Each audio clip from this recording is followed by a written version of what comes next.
All right, I want to welcome back in the All-Star Political panel this morning. Betsy McCoy, Stacy Washington, Mark Halperin, Steve Cortez with us. Mark, I mean, it's kind of funny, but at first it was a joke like a week ago, and now it just happens, and she meets with the media basically every day, so I applaud her for that. But she seems to be not as well informed maybe as, Kayleigh McEnany, who could literally answer any question like that. I know Rachel loves analog media, but why can't we get her an iPad? I know.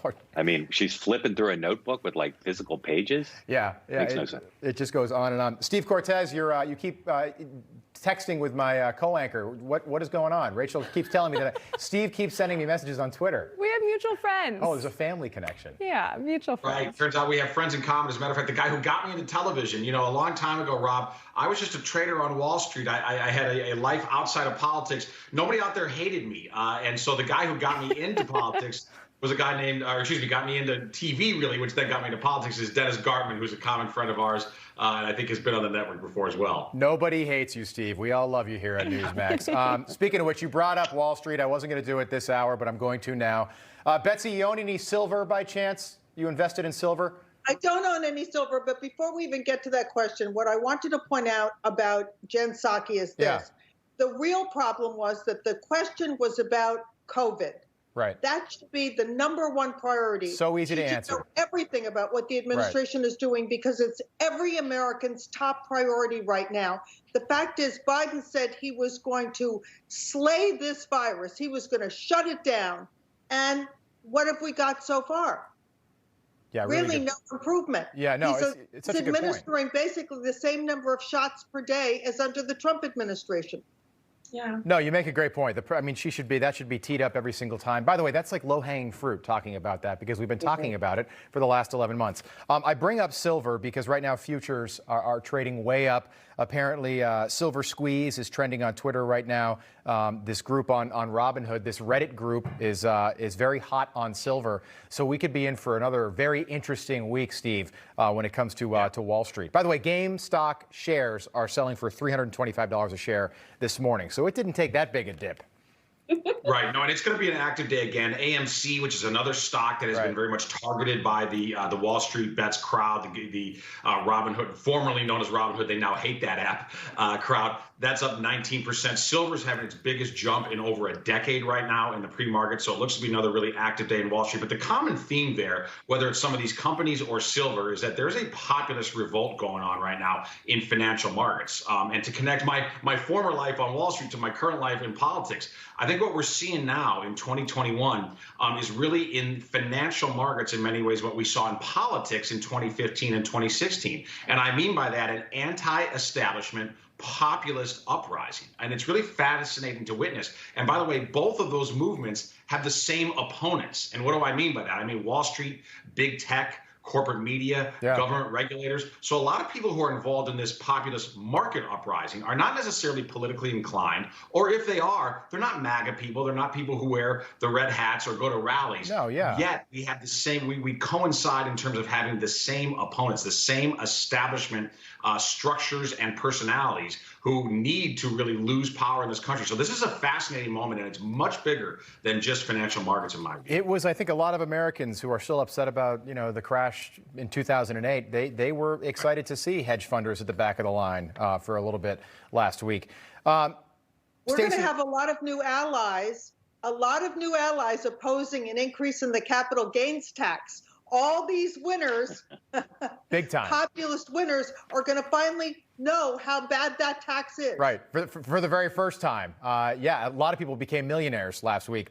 Stacy, I wanted to ask you about the Nobel Peace Prize. A day ago, the Black Lives Matter movement was nominated for the Nobel Peace Prize. What's the threshold? Can anyone be nominated for that? Well, the Drone King won one. He droned and droned and droned, and nobody seemed to think it was a problem. He was a warmonger. He sent our troops all over the globe, and without any kind of, he didn't even seem to be aware of the fact that the multiple deployments actually harm our troops, and they actually increase the incidence of PTSD. And there's so much research out there that shows that these multiple deployments to the Middle East are very harmful for our troops. And if we don't have a mission or a strategic goal there that the troops think that we have, I'm talking about what they think. Surveys show our troops don't even believe we have a strategic goal or mission in the Middle East anymore. They're just there going over and over and over again. And then you have Black Lives Matter, a group that raised an army of 36 million Americans last year to burn America down to the tune of over $2 billion. So I'm going to say, that doesn't mean anything anymore. The Nobel Peace Prize used to be something that we'd wait for the list to come out. We would see the people who were nominated. We would look up what they've done if we didn't already know them as a household name. Usually the scientists, we don't know who they are, but they're operating in the background doing fantastic things. Now, it's just another accolade for a leftist organization or movement. And I just want to circle back around real quick with Wall Street Bets. I know a couple of people who are in that group, and it happens to be probably the most widely representative group of Americans right now, because there are people in it who are hardcore liberals. There are people in it who are MAGA hat wearing people, but it's not a large constituency. It's just an unhomogenized, so a very varied group of Americans. And they're fun. Like, I have someone who's been sharing with me some of the things that they put in there. Besides the horror stories from 2008, these people have humor, they can meme, and they're now in the market making money. And Betsy's so right. They're going to have more in common with us than the liberals, because they actually believe in the American dream, that anyone can invest, anyone can build their own company. If you don't like it, build your own. That's what they're trying to do right now, and I love it. Yeah, these are not socialists. These are people that very much believe in the American dream. And by the way, what they didn't break any laws. Mark, I do want to talk about what happened in Myanmar over the last 24 hours.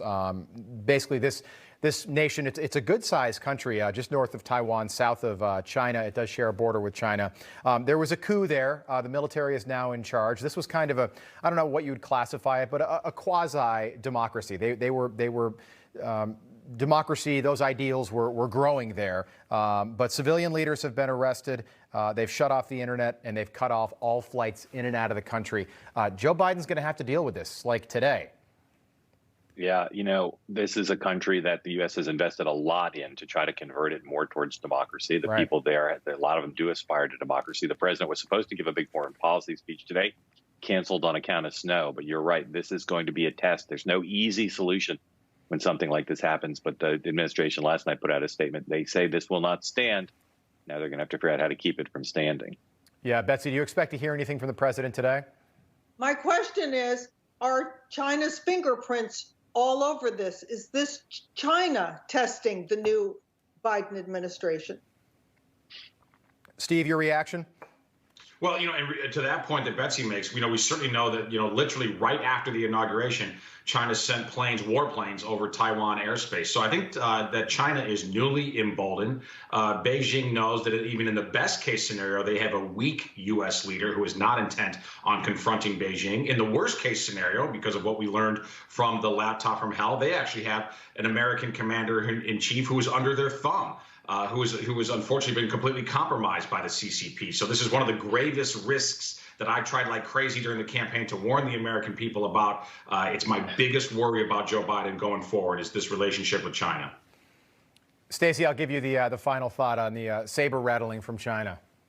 Well, they do have a friend in the Bidens. And I think one of the most important things for us to look at right now, especially our NGOs, is whether or not human rights violations are going on. Anytime I see that you can't fly out of a country, they're restricting the movements of their citizens, I'm concerned about, politically motivated violence against people who aren't in the right group. And this is something that the Biden administration should step up on. This is not a partisan issue, making sure that people aren't being killed or disappeared because of who they voted for. And Stacy, it's the whole family, right? It's Hunter, it's Joe, it's his brother Frank, it's his brother James. They're all church for 35 minutes. He's a total Christian, more than me, and also millions of dollars from China. It's a cornucopia of woe. That's what I call it. All right, guys, we'll leave it there. We'll see you again in just about 30 minutes here on Wake Up America. Thank you very much to the panel.